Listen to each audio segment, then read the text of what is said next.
Hey everyone, Child Learning Center here. Hope you all are doing well. Today we start our new chapter, that is chapter number 2, acid, base and salt. In this chapter, we will going to discuss about the properties of acid, base and salt as well.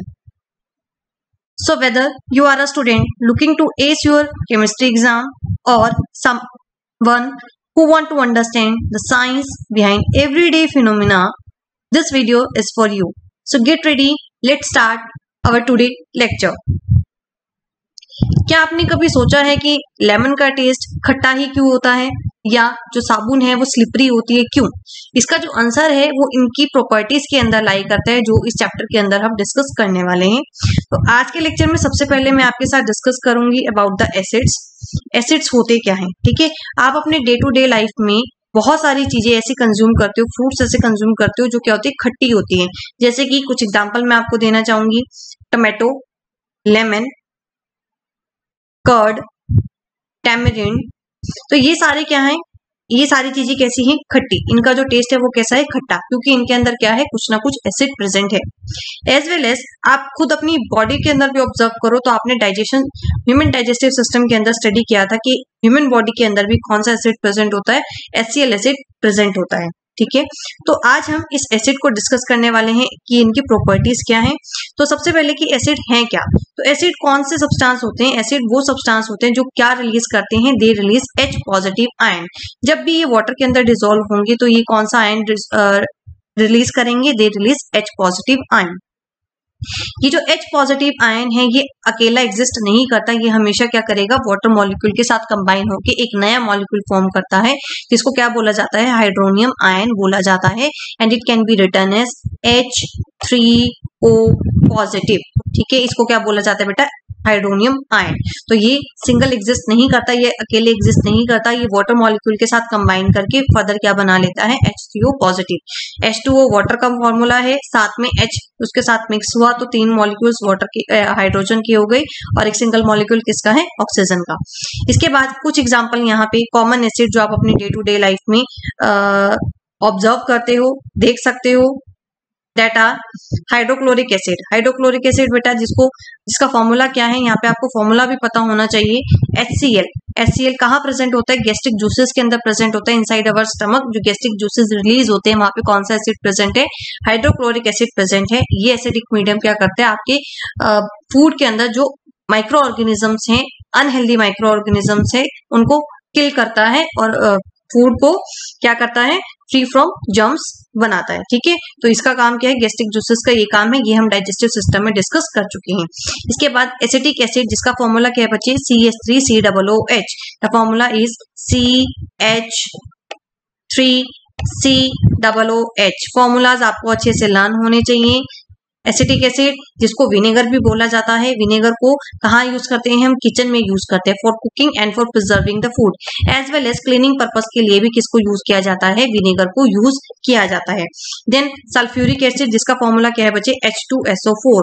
H2SO4. Sulphuric acid is H2SO4 जिसको कहाँ use किया जाएगा? आपकी जो car की batteries होती है उसके अंदर ये एसिड प्रेजेंट होता है. साथ में nitric acid which is also use in fertilisers बनाने के लिए. और इसका फॉर्मूला क्या है बच्चे? नाइट्रिक एसिड का HNO3. HNO3. तो इसको कहाँ कहाँ यूज किया जाता है? एक्सप्लोजिव्स बनाने के लिए और फर्टिलाइजर्स बनाने के लिए नाइट्रिक एसिड को यूज किया जाता है. Carbonic acid H2CO3. H2CO3 carbonic acid. Carbonic acid को किसमें यूज किया जाता है? कार्बोनिक एसिड को सॉफ्ट ड्रिंक्स में एज अ प्रिजर्वेटिव यूज किया जाता है. ठीक है, तो ये कुछ एसिड हैं जो आप अपनी डे टू डे लाइफ में ऑब्जर्व कर सकते हो. जैसे आपने किचन में ऑब्जर्व किया कि विनेगर को यूज किया जा रहा है, तो विनेगर को क्यों यूज किया जा रहा है? एसिड को एज अ प्रिजर्वेटिव वहां पे हम उसको यूज कर रहे हैं और क्लीनिंग पर्पस के लिए भी इसको यूज कर रहे हैं. तो ये सारी चीजें ऐसी हैं जो आप अपनी डे टू डे लाइफ में ऑब्जर्व करते हो या यूज करते हो. जैसे आप सॉफ्ट ड्रिंक्स पीते हो तो उसके अंदर कौन सा एसिड प्रेजेंट है आपको पता होना चाहिए. That is a carbonic acid.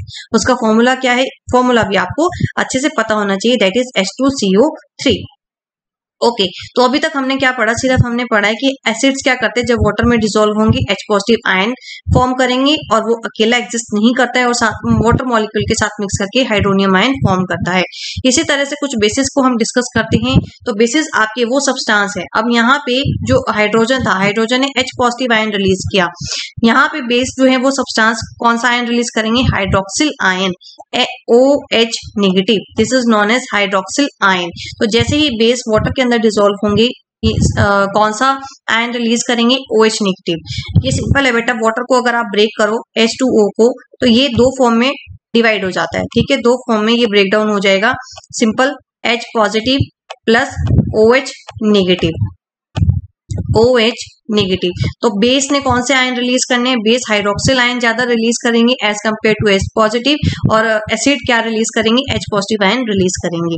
जो बेस वाटर के अंदर सॉल्यूबल होते हैं उनको क्या बोला जाता है, एल्कलीज बोला जाता है। जैसे कि अब बेस के कुछ एग्जांपल मैं आपको देना चाहूंगी, सोडियम हाइड्रोक्साइड, सोडियम हाइड्रोक्साइड को और क्या बोला जाता है, कास्टिक सोडा भी बोला जाता है, और इसका फॉर्मूला क्या है, NaOH। What is the formula of caustic soda और सोडियम हाइड्रोक्साइड, सोडियम का फॉर्मूला होता है, सिंबल होता है Na, तो आप Na लिखोगे। हाइड्रोक्साइड, जहां पर भी आप बेस को स्टडी करोगे वहां पे आपको हाइड्रोक्साइड देखने के लिए मिलेगा, और हाइड्रोक्साइड के लिए आपने क्या लिख देना है बेटा, OH। तो सोडियम हाइड्रोक्साइड का फॉर्मूला सिंपली क्या बन गया, NaOH। तो यहाँ पे सोडियम हाइड्रोक्साइड को कहाँ यूज किया जाता है, वॉशिंग सोप्स में, जो आप कपड़े धोने की जो सोप्स होती हैं आपकी, जो वॉशिंग सोप्स हैं, इनमें कौन सा बेस प्रेजेंट है, आपका सोडियम हाइड्रोक्साइड बेस यानी कि कास्टिक सोडा प्रेजेंट है। पोटेशियम हाइड्रोक्साइड, पोटेशियम का सिंबल होता है K, और हाइड्रोक्साइड के लिए आपने क्या लगाया इसमें, OH, ये बन गया आपका पोटेशियम हाइड्रोक्साइड। पोटेशियम हाइड्रोक्साइड को कहाँ यूज किया जाता है, बाथिंग सोप्स में, जो आपकी नहाने की साबुन होती है उसके अंदर कौन सा बेस प्रेजेंट है, बाथिंग सोप प्रेजेंट है। Then lime water, lime water जिसको क्या बोला जाता है, calcium hydroxide, CaOH whole twice 2। इसको जब दीवारों के ऊपर व्हाइट वॉश किया जाता है वहां पे कौन सा बेस होता है, वहां पे लाइम वाटर, चूने का पानी यूज करते हैं जिसको क्या बोला जाता है, कैल्शियम हाइड्रोक्साइड। देन जब एसिडिटी ज्यादा हो जाती है स्टमक के अंदर तो उसको कंट्रोल करने के लिए एंटा एसिड का यूज किया जाता है, and that antacid is known as milk of magnesia, और केमिस्ट्री के टर्म्स में इसको क्या बोलते हैं, मैग्नीशियम हाइड्रोक्साइड। मैग्नीशियम हाइड्रोक्साइड का फॉर्मूला क्या है बेटा, MgOH होल ट्वाइस 2, Mg के ऊपर 2 पॉजिटिव चार्ज होता है, इसलिए यहाँ पे क्या आया आपका बेस में OH के 2। अमोनियम हाइड्रोक्साइड, अमोनियम हाइड्रोक्साइड को कहाँ यूज किया जाता है, अमोनिया का फॉर्मूला हो गया NH4, ठीक है, हाइड्रोक्साइड OH, कहाँ यूज करते हैं इसको, हेयर डाइज में। तो इस तरह से ये कुछ आपके बेस के फॉर्मूलाज है जिनका आपको सिंबल भी पता होना चाहिए और उसका अनदर नेम आपको पता होना चाहिए, ठीक है, और उसको कहाँ यूज करते हैं ये भी आपको पता हो, ताकि एग्जाम में आपको किसी तरह की कोई भी दिक्कत ना आए।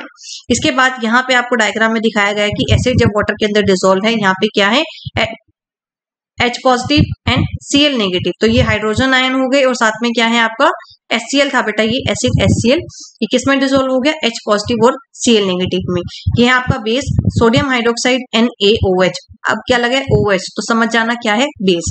तो ये किस में डिसॉल्व हुआ बेटा, Na positive and OH negative. अब इसी के बेसिस पे हम कुछ प्रॉपर्टीज इसके डिस्कस करते हैं। अभी मैंने आपको बताया कि जो सब्सटेंस है, जो एसिड सब्सटेंस है, वो क्या होते हैं, खट्टे होते हैं, तो इनका टेस्ट कैसा हो गया, दे आर सोर इन टेस्ट, और जो बेस है ये कैसे होते हैं, bitter in taste, they are bitter in taste. अब इसको इंडिकेट करने के लिए, इंडिकेशन की कोई चीज, कोई मटेरियल एसिड है या बेस, तो वो इंडिकेटर्स हम आगे स्टडी करेंगे, उसमें हम लिटमस पेपर को स्टडी करेंगे। तो वहां पे लिटमस पेपर क्या है बेटा, ब्लू, दो तरह के लिटमस पेपर होंगे, दो तरह के लिटमस स्ट्रिप होंगे आपकी, रेड एंड ब्लू। तो जब ब्लू लिटमस पेपर आपकी रेड में चेंज हो जाएगी, इट मीन्स कौन सा मटेरियल है, वो कौन सा सब्सटेंस है, the material, the substance is acid. If red litmus paper change into blue, तो कौन सा है बेटा, बेस।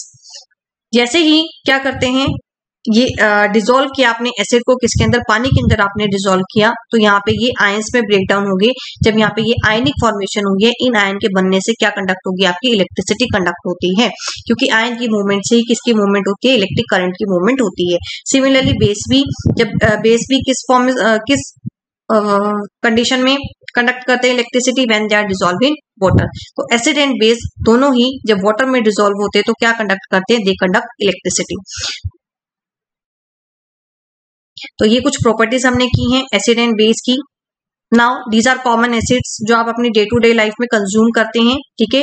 विनेगर जिसको कुकिंग पर्पस के लिए यूज करते हैं, इसमें कौन सा एसिड प्रेजेंट होता है, एसिटिक एसिड प्रेजेंट होता है। ऑरेंज जो आप कंज्यूम करते हो, इसमें कौन सा एसिड प्रेजेंट है, सिट्रिक एसिड प्रेजेंट है। टेमेरिंड इसमें टैट्रिक एसिड प्रेजेंट है। लेमन सिट्रिक एसिड प्रेजेंट है। टमाटो के अंदर कौन सा एसिड प्रेजेंट है, ऑक्सैलिक एसिड प्रेजेंट है।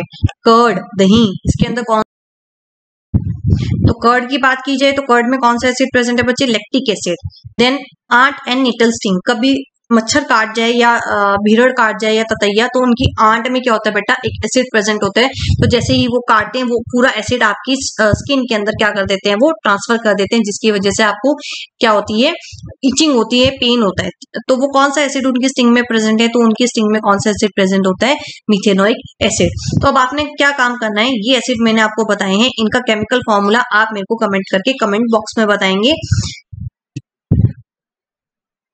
देन अभी तक हम पढ़ चुके हैं एसिड और बेस की प्रॉपर्टीज पढ़ ली, डे टू डे लाइफ में कौन कौन से हम एसिड ऑब्जर्व करते हैं, कंज्यूम करते हैं, ये हमने पढ़ लिया।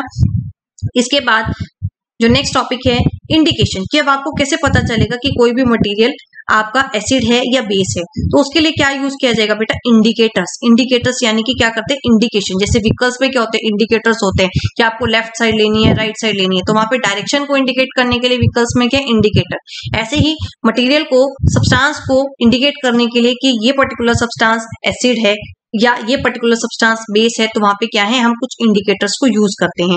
तो इंडिकेटर आपका वो सब्सटेंस हो गया जो आपको क्या बताएगा कि whether the substance is acid और बेस। तो ये क्या बताएगा कि सब्सटेंस क्या है, एसिड या बेस। कैसे बताएगा, या तो कलर चेंज हो जाएगा या क्या चेंज हो जाएगी, उसकी स्मेल जो है सब्सटेंस की चेंज हो जाएगी, तो आप समझ जाएंगे कि वहां पे एसिड है या बेस। तो देखते हैं कि किस तरह से आपको ये पता चलेगा कि whether the substance is acid और बेस। तो बेसिकली हम 3 तरह के इंडिकेटर्स को हम डिस्कस करेंगे, olfactory indicators, natural and synthetic indicator. Natural जो नेचुरल है, किसी तरह की कोई भी इसमें मिलावट नहीं है, नेचुरल इंडिकेटर्स हैं। ऑल्फैक्टरी यानी कि इसमें स्मेल चेंज हो जाएगी, सिंथेटिक जो मैन मेड है। ओके, तो ऑल्फैक्टरी इंडिकेटर्स, दोज इंडिकेटर्स जिसमें क्या होगी, स्मेल चेंज हो जाएगी।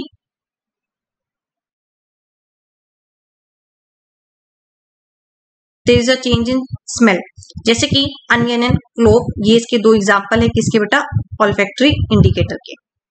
Then natural, turmeric, litmus, red cabbage, China rose, these are example. अभी इसको हम अच्छे से डिस्कस भी करेंगे, अभी सिर्फ मैं आपको एक बता रही हूँ कि इसके एग्जांपल क्या है।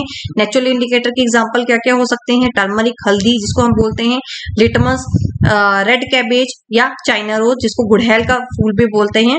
सिंथेटिक में क्या आएगा बेटा, मिथाइल ऑरेंज एंड फिनोल्फ्थेलिन। तो एक बार इसको डिटेल में यहाँ पे देख लेते हैं कि किस तरह से कलर चेंज होगा। Okay, so these are natural indicator. This one is litmus paper, 2 तरह की स्ट्रिप्स होंगी, रेड स्ट्रिप और ब्लू स्ट्रिप। न्यूट्रल वो सॉल्यूशन है, ना तो एसिडिक ना ही बेसिक, ठीक है, तो ये किसी तरह का कोई चेंज नहीं आएगा। रेड लिटमस स्ट्रिप रेड रहेगी और ब्लू लिटमस स्ट्रिप ब्लू रहेगी। एसिड में क्या होगा बेटा, रेड लिटमस तो रेड ही रहेगी, जो रेड कलर की स्ट्रिप है वो रेड ही रहेगी, लेकिन जो ब्लू कलर की स्ट्रिप है वो किस में चेंज हो जाएगा, रेड में। तो blue litmus paper turns red, तो ये क्या इंडिकेट कर रहा है, इट इज एसिड। बेस में क्या होगा बेटा, रेड लिटमस किस में चेंज हो जाएगा, आपका ब्लू में चेंज हो जाएगा, और जो ब्लू है वो ब्लू ही रहेगा। तो यहाँ पे ये कलर्स को लर्न करना थोड़ा सा मुश्किल लगता है, मैं कैसे लर्न करती हूँ वो आपको बता देती हूँ। बी रिप्रेजेंट बेस, यहाँ पे भी बेस है और ब्लू कलर बी, दोनों सेम है। तो इसको इस तरह से लर्न कर लो कि यहाँ पे जो ब्लू लिटमस है वो ब्लू ही रहेगा, और जो रेड कलर की स्ट्रिप है वो भी किस में चेंज हो गई, बी, यानी ब्लू कलर में चेंज हो गई। तो इस तरह से आप इसको लर्न कर सकते हो। तो इसका उल्टा किस में होगा, एसिड में। एसिड में ब्लू कलर तो नहीं आएगा, तो उसमें क्या आएगा, रेड कलर। तो रेड कलर रेड में ही रहने वाली है, यानी रेड स्ट्रिप रेड में ही रहेगी, और जो ब्लू कलर की स्ट्रिप है वो किस में चेंज होगी, आपकी रेड कलर की स्ट्रिप में चेंज हो जाएगी, ठीक है। और न्यूट्रल में तो किसी तरह का कोई चेंज आना ही नहीं है। तो इस तरह से आप इसको लर्न कर सकते हो। नेक्स्ट इंडिकेटर जो मैंने आपको बताया, that is a China rose. China rose को, इसकी पेटल्स को जब आप वार्म वाटर के अंदर रखोगे तो एक सॉल्यूशन बनता है, that is a light pink colour का सॉल्यूशन आपको देखने के लिए मिलेगा, ठीक है। तो इसमें क्या है, जैसे ही आप इसको क्या करते हो, एसिड सॉल्यूशन, इस जो इसका सॉल्यूशन आप बनाओगे, किसका, चाइना रोज सॉल्यूशन का, आप उसको किसी एसिडिक मीडियम में ऐड करोगे, तो वहां पे जो लाइट पिंक कलर है वो किस में चेंज हो जाएगा, आपका मर्जेंटा कलर में, डार्क पिंक कलर के अंदर चेंज हो जाएगा, ठीक है। ये कब, जब एसिडिक मीडियम है, एसिड सॉल्यूशन है, एसिड, और बेस में क्या होगा बेटा, इन बेस ये इसमें चेंज हो जाएगा, it change into green colour. तो ये है आपके natural indicator. Then olfactory indicator, olfactory जिसमें क्या है, स्मेल चेंज हो जाएगी। 3 तरह के इंडिकेटर्स इसमें मैंने आपको बताए थे, onion, clove oil and vanilla. तो ये तीनों क्या है, आपके ऑल्फैक्टरी इंडिकेटर्स हैं एसिडिक मीडियम में। जब मीडियम कैसा है आपका, एसिडिक है, तो अनियन की स्मेल एज सच रहेगी। जैसे ही बेस में इसको ऐड करोगे तो ये क्या करते हैं, अपनी स्मेल लॉस कर देते हैं, तो वहां पे अनियन की स्मेल नहीं आएगी। वेनिला एसिडिक मीडियम में एज सच रहेंगे, वेनिला की जो स्मेल है एज सच आपको आप स्मेल कर पाओगे, आप डिटेक्ट कर पाओगे, लेकिन बेसिक मीडियम में ये अपनी स्मेल लॉस कर देते हैं। सिमिलरली जो क्लोव ऑयल है, एसिड में आपको उसकी हल्की हल्की महक आप डिटेक्ट कर सकते हो, आप स्मेल कर सकते हो, लेकिन बेस में क्या करेंगे, ये अपनी स्मेल लॉस कर देते हैं। तो यहाँ आपने देखा है कि आपके जो ऑल्फैक्टरी इंडिकेटर हैं ये एसिडिक मीडियम में अपनी स्मेल बरकरार रखते हैं, लेकिन जो बेसिक मीडियम में आप इनको ऐड करोगे तो ये अपनी स्मेल लॉस कर देंगे। ओके, इसी तरह से आपके सिंथेटिक इंडिकेटर्स भी हैं जो किस तरह से चेंज करते हैं कलर, इसको हम डिस्कस करते हैं। ये पूरा टेबल मैंने आपके लिए बना दिया है यहाँ पर।